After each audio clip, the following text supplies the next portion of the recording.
warm-up's very important. It prepares the body for physical exertion, and dance is a very demanding physical activity. Generally speaking, it should be about 15 minutes continuous movement that builds with some form of intensity, so you actually get your heart and lungs working, blood pumping around the body, so your muscles warm, and the internal temperature raises about 1 or 2 degrees.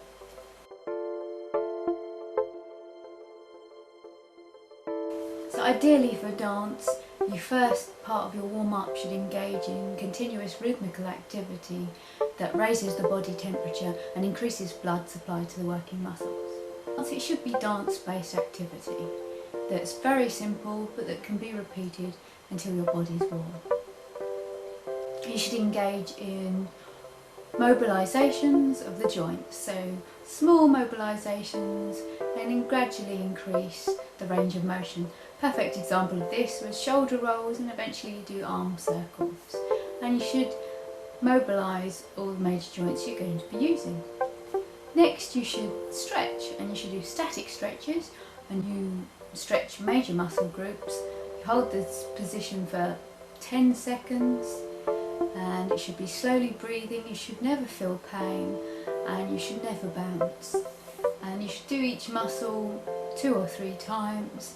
Make sure you do both sides and the antagonist and agonist of each muscle group.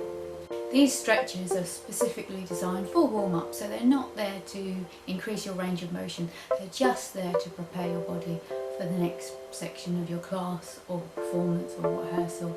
Another part of a warm-up is practicing specific skills ready for the task ahead, so if it's a performance and there's something specific you need to do, it's best to try and practice it.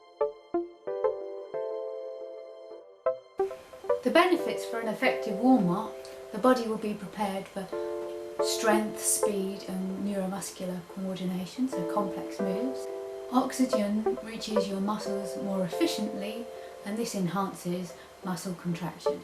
It also can prevent muscle soreness after your physical activity. Warm-up should prevent the risk of injury.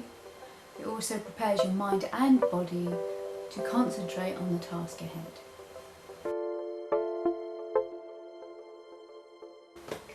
Cool down is very important.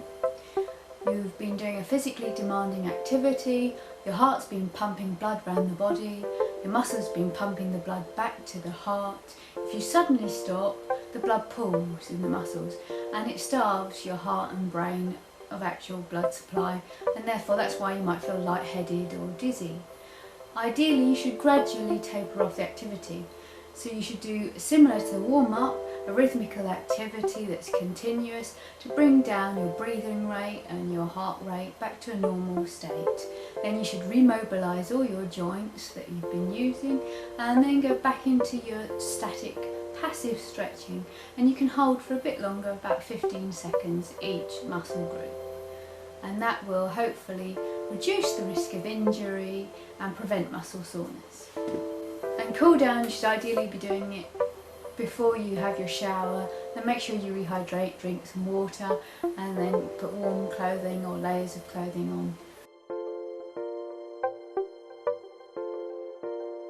Power dance system is a method of working to engage technique with fitness and scientific principles, working with your body and concentration skills and relaxation skills to enhance performance and creativity.